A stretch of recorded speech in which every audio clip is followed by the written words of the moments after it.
This is Grant March from Backstory.ie. Today I'm joined with Mary Connors and Roisín Gallagher, who met the Children's Ombudsman today. Could I hand it over to you guys? Could you tell us who was present from the Office of the Children's Ombudsman and what was discussed? Roisín, would you like to kick off? No problem, Grant. Thanks for having us today, myself and Mary. So we had a meeting this morning at 10 a.m. until 11:30 with the Ombudsman for Children, Niall Muldoon. The Director of Investigations, Nuala Ward, was supposed to be there, but she couldn't make it and sent her colleague. He was called Pádraig. And then we had Ciara Gill, who is the Head of Policy for the Ombudsman. The meeting lasted 90 minutes. Very intense. We covered a lot of information and overall we're really happy with how it went. What would you say, Mary? What would you add? Well, it was terrific to be able to have this meeting and to be able to have enough time to go forward and, provide them with the necessary information. We sometimes think that the government or people in Dublin know what's going on. And so it was great that we were able to cover so much information. So that was terrific. What were the main points that you put across to them? Well, I suppose as a bit of an overview of what we did today during the meeting, we first of all gave them an overview of the crisis in general and a bit of the history of it and what's been happening. We're very conscious, as all campaigners and a lot of homeowners and property owners will know, that a lot of people in our experience who deal with the crisis, who are involved in any way in trying to help solve the problem of the crisis, are not always aware of the seriousness and the scale, enormity of the problem. And they're not always aware of the on-the-ground details. I mean, that with the exception really of anyone who has spent a significant amount of time here, like the scientists that came from various countries and like the EU mission, the EU delegation that were here in November 2022. So we feel like it is such a responsibility to give them as much information as we can about what is actually happening on the ground. We were very conscious of impressing upon them the urgency of any work that they might undertake. We really wanted to impress upon them the seriousness of understanding the issues, understanding the crisis, if they were going to embark on anything that would be helpful for the children and young people in our area and in the affected counties. We really impressed upon them that they have to educate themselves on this crisis. Otherwise, without knowing the seriousness and enormity of the crisis, they can't work with the urgency in which we need everyone to work at this point. So we gave them an overview and we gave them a rundown of the current situation. And in our view, the current situation has taken a bit of a drastic, the current situation has taken I would say we've entered a new phase of the crisis at the moment, only over the last few weeks, in terms of many more people realising they have the problem, trying to get on the scheme, realising that there is very, very little support and little help out there. And when they get as far as figuring out a rough idea of the shortfall or the upfront costs of rebuilding their homes, they're discovering that they're in a bad situation. So we gave them, as I said, an overview of the crisis and an overview of the situation at the moment as it stands. And then we went through our objectives of what we wanted to ask them to do, and what we had called the meeting for with them. I also gave them some personal stories as well of homeowners, examples of families and what they're living through.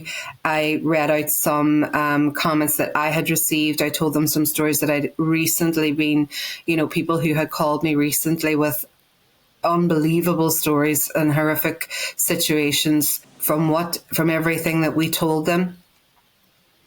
I think they came away from the meeting today feeling very different about the crisis than what they did when they came on to the meeting. How did you convey the seriousness of the issue to the three people at the meeting? Well, we talked about, we need a holistic approach to this. And, the issues are just, there are so many layers of the issue. We have the issue of health, and we showed them pictures of homes with the mold in them. We talked about the impact of asthma on children and respiratory illnesses.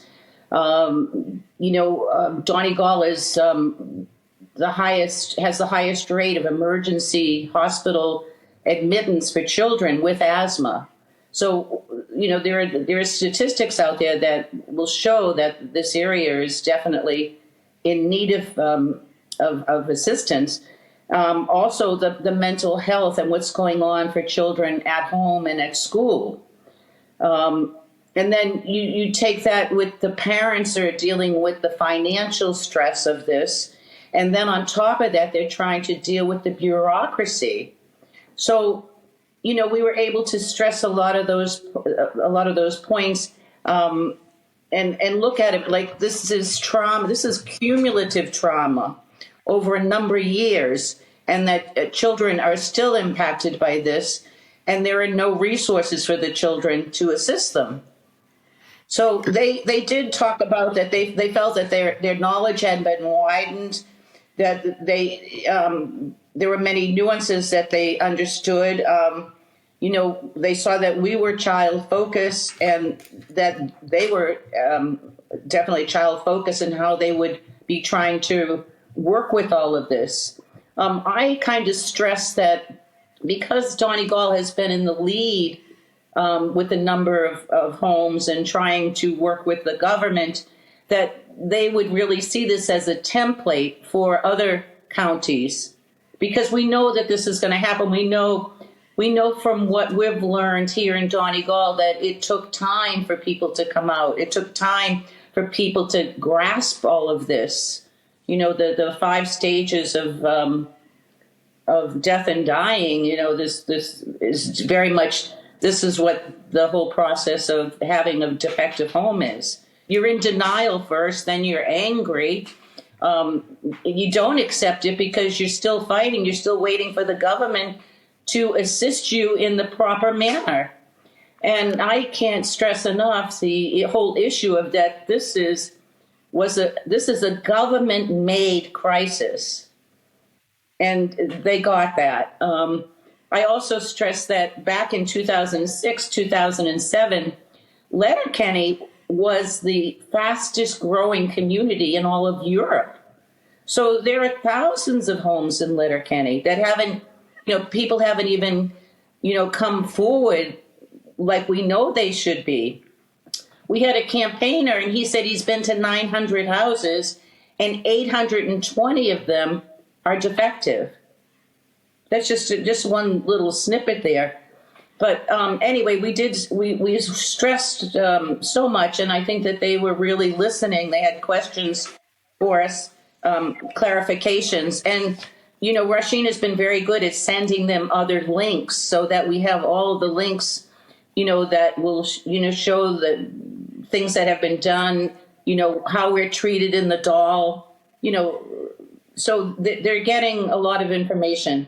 You sent them the link to Angeline Ruddy's talk, did you? We sent them several links, Grant. We sent them several links of correspondence that we've had with Norma Foley, correspondence that we've had with various ministers. We sent them a link to all the history and the media and the coverage from yourself at Backstory.ie. We sent them all the information about the scientific aspect of it and how that has evolved and the recent research. We sent them.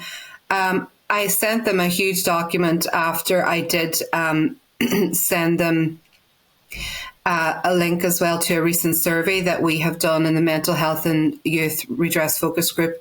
We did a survey in March and we got 130 participants to do that survey for us. So we had some solid information right up to date that we were able to give them, and 97% of parents that responded to that survey said that their children were suffering from some form of anxiety or health issue caused directly by the defective concrete crisis.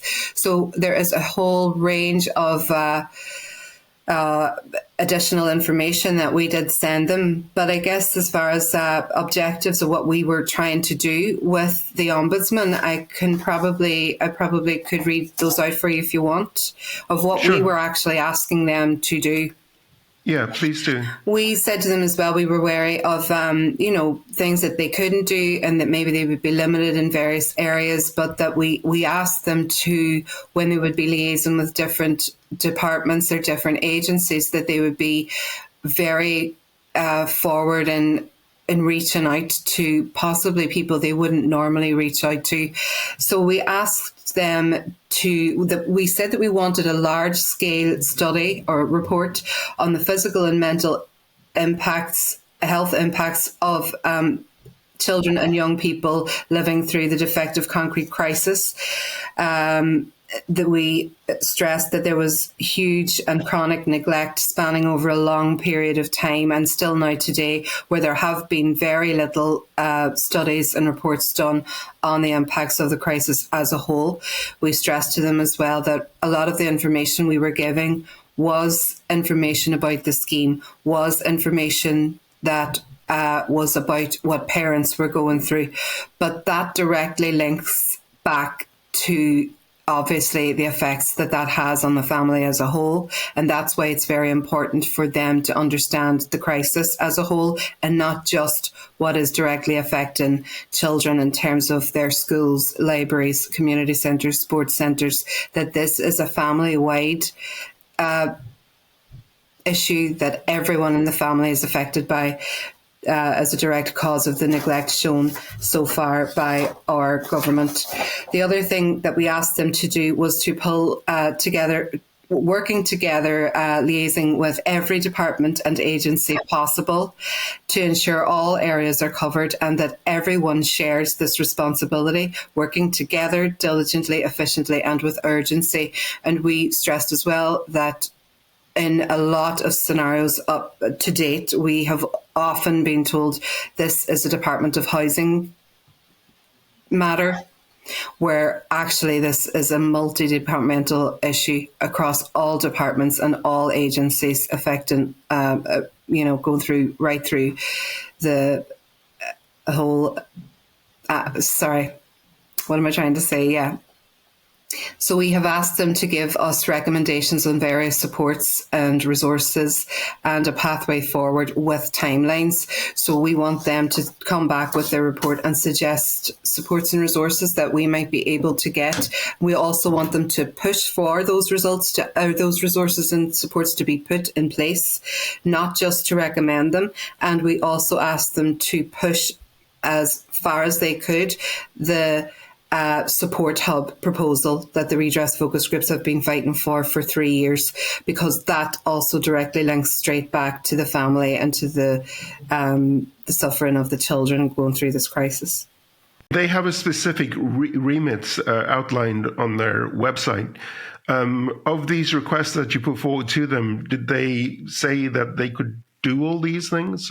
One thing that a few things, they did come back with a few things, and all of it was very positive. The first thing was that they had gotten a whole new insight into this crisis that they were not aware of, that they did not know the severity of the situation on the ground. It was very positive, I have to say, and we covered all areas. We also covered a really important area, which was the area of temporary accommodation. So children are being displaced where possibly they will have to be moved to different schools, different areas, leave their friends. They worry about so many different aspects of the move. Their pets, even bringing their pets to a different area. But even more, not more important, but really important to stress to them was the situation where families with children with disabilities cannot find, never mind alternative accommodation, but suitable alternative accommodation, and that's an extreme worry. And that has been highlighted. I said to them that has been highlighted by parents, families, campaigners over the years.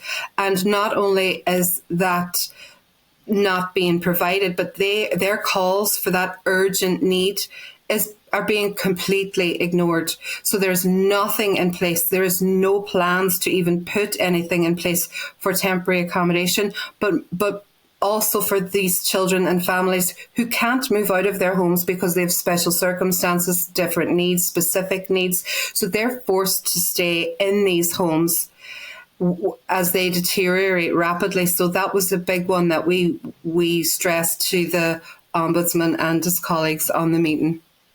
So you gave them a whole bunch of information before this meeting, and have you also sent them some more information following the meeting then? We really didn't give them any information beforehand. Very, very brief amount of information beforehand, and then we gave them a lot of information on the 90 minutes. So it was a lot for them to take in, and we sent them. But you sent them a whole lot of links and documents after the meeting. After the meeting, then. Okay, so they're taking that 4 weeks then to kind of digest their interview plus the documents and whatever you've sent them, and after the 4 weeks, I guess, are they going to come back and say, well, this is our plan of action, this is what we can do for you? Is that the idea in 4 weeks' time? We're hoping for the maximum impact grant, as always, with everything we try to do throughout the campaign. We're hoping that something will happen, something huge will happen here, and some real help will come from this. That's what we're hoping for. I am hopeful today, and I think, Mary, you probably you seem to be hopeful as well after the meeting. Yes, this whole thing has been normalized, and this is not a normal situation. It's not normal to live in a house that could fall down any minute. It's not normal to not know that you're going to be living in that house for the next year, 2 years, 3 years. We definitely stress that, people feel trapped in their homes, and that we can't get away from this situation. This is where we go to. And children, it's compacted because the children go to live in a home that's defective, go to a school that's defective, go to the local community center that's defective. They just can't get away from it.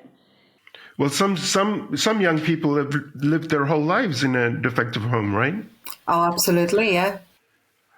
Can I ask you both, or I'll ask Mary first, how did they react to you when you were speaking to them? I showed them the outside of my house, and I showed them the inside of my house.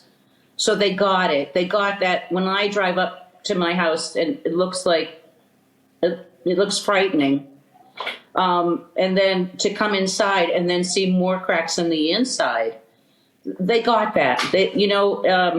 When they saw, I think, the picture of the mold, and we talked about mold and the impact of mold, and that, no one is really helping us with dealing with this, and families, and certainly the government, by taking forever to do things, people are stuck and trapped in these homes. So they really got that. Is there anything else you would add, Roisín, about the reaction of the children's Oh, they were ombudsman? definitely visibly moved. I could see them nodding their heads in disbelief. And some of the personal stories that I told about homeowners and comments that I read from people that had messaged us, they couldn't believe it. They really did get a real shock today in the meeting, and they.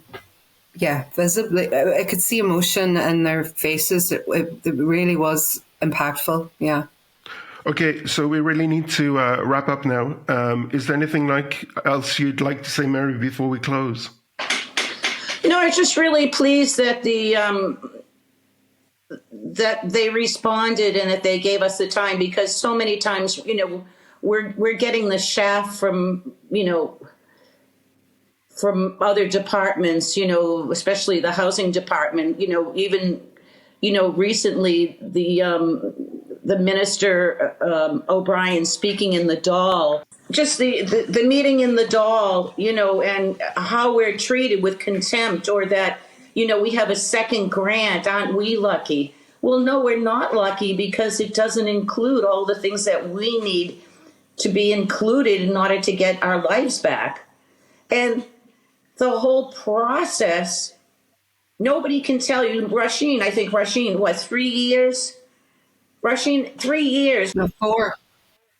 4 years waiting. I mean, that is ludicrous when you're raising children and you're trying to have a stable home, and you don't know from 1 minute to the next where you're going to be. I think they got it. And Roisín, what would you say, just in closing, anything else you'd like to add? Well, I would like to add as well that, it's hard to explain now exactly everything that we covered, but I would like to reassure people that we did cover almost everything. I have to say we covered a huge amount.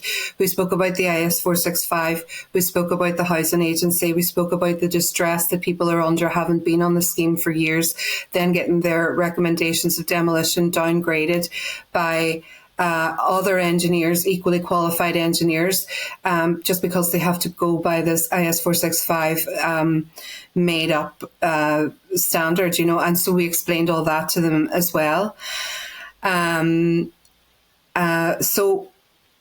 And the other thing that we really did stress on was, I mentioned it earlier, was that we've turned a corner in the crisis. We've entered a different phase in the crisis. And what I mean by that is, over the recent weeks, we have discovered that you have, 3 years ago, when the facilitator jobs were first being mentioned, I was in meetings, and at that time I said that it is not sufficient to give 2 facilitators. 2 facilitators are not enough. We need a support hub, and that's at the start of when I was trying to work to write the proposal. It was the initial proposal for the support hub at the time, and I was trying to fight for the support hub, because yes, we need facilitators, but we need more facilitators inside a support hub. That is what we need. And so I tried to stress upon them the fact that, I keep saying stress upon them, but we really did try to do our best, for everyone, for all the children and young people and families living through this crisis. I explained to them about how now, with one of the facilitators, you have to get a referral form emailed to you. Then you have to fill in the referral form, and nobody will be able to there will be nobody getting back to you with it until about 6 to 8 weeks, you're being told, when you call the office. When people are calling the Donegal County Council phone line on a Tuesday and a Thursday between 9 a.m. and 12:30 p.m., you could be 20th, 30th, or even 40th in the queue, and people are getting down to 14, 17, they're on the phone for 2 hours at a time, and then the phone lines go dead, and they call back, and they're even higher in the queue again. So there is no support. If you go on the 100% Redress page these days, or the Micro Resources page, the questions are coming thick and fast, and these people are completely lost in the dark. They don't know where to go for help. We try to push the Redress Focus Groups website, because there is no other resource like that available for people to get a little bit of help. If they can get any help, maybe that is something that could help them, but that's not sufficient.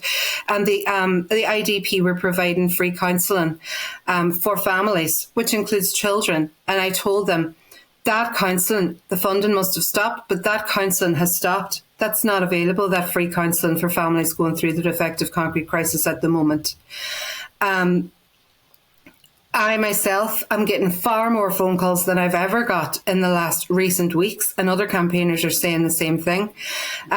When the government, they kind of talk about, they provided supports, they provided funding to a company that's based in Dublin, mymind.ie. First of all, that was the first mistake, and I said it to the Ombudsman and his colleagues today, that support is not real support. First of all, that money should have been pumped into the area for our counsellors to be able to give us face-to-face counselling. But what we were really given, it looks on the surface like he's given us support. What he really did was he gave us a phone line to call. We can get it in person if we travel to Dublin and back. So we got a phone line. You were allowed 6 sessions each. Underneath that, when you figured it, when you investigated that further, he gave a certain amount of hours, which when I worked it out was only for about 12 or 14 people. Then before Christmas, it transpired that that service had stopped. He pulled the funding for that service and nobody realised. He didn't announce that one. So whenever I highlighted this and I told the minister, Minister Darragh O'Brien, it turns out you've stopped the free counselling that you provided. It's not even running anymore. And then within a few days, it all of a sudden started up again. But it's not a sufficient service and it never, ever was. And I told them that a couple got charged €60 because both of them went on the call. And it's only for free for one person. So I said, like, this is what we're dealing with all of the time. Parents can't parent because they're living a nightmare, you know. So I think that gives probably a good enough roundup of what we did today. And I want to thank Angela Ward as well for doing the survey that we ran through the few weeks in March, where 130 parents participated. I want to thank the parents as well for participating in that. Surveys are so important. The results of these surveys can make so much change. So I know it's difficult to keep doing surveys and all, but if you can, please, I would appeal to the people to please try and do the surveys when they see them coming along. And that's how we're going to get help with statistics and real data, you know, going forward. Is that survey still active? Can people Our still survey do it? isn't active at the moment, but we're going to actually reactivate it again and just let it run on a concurrent basis because... And they can find that on the Redress Focus Group webpage, right? On the webpage and it'll be pinned to the top of the Redress Focus Group's Facebook page. Okay. All right. Well, look, we look forward to hopefully hearing back from you in 4 weeks' time. And just thank you very much for your time today, both Mary Connors, thank you, and Roisín Gallagher from the Redress Focus Group. And thank you, Grant, for this. Thanks very much. Yeah, thank you, Grant.